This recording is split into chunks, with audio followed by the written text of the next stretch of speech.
Starlight's reporting at Grassy Creek. The Grassy Creek has marked its territory, as you can see. And yeah, so we'll have to let you know whether we have softball next week. Same with volleyball. That's gonna have to be determined. I mean, if it goes a few more feet like it's supposed to, we might not have it. We might have to cancel volleyball and softball. But there's still a chance. Yeah. We've got about 2 inches of water here. A few feet there. A few feet there? Yeah. This water was really deep. In fact, it was deep enough to go when we had someone going in it, but not going all the way in. It would have gone up to their head, but it only went up to about their belly, and it was 39 inches. So this is extremely deep. As you can see there, the bench is almost completely covered. And if you hit a home run, would this be called a water run or something?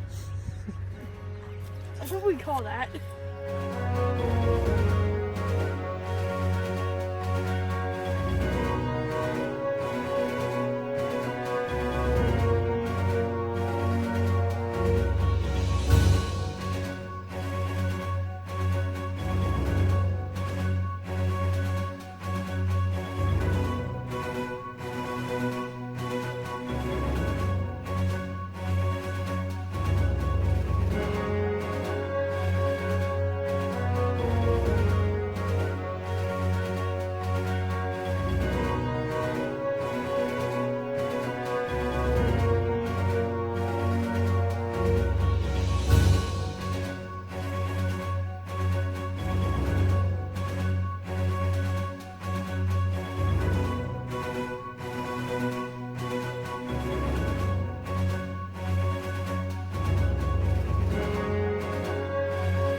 In between is usually a fall.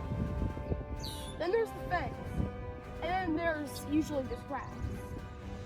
This flood has done so much that not only is the farm completely gone, but you also have water all throughout here. And if you look over there,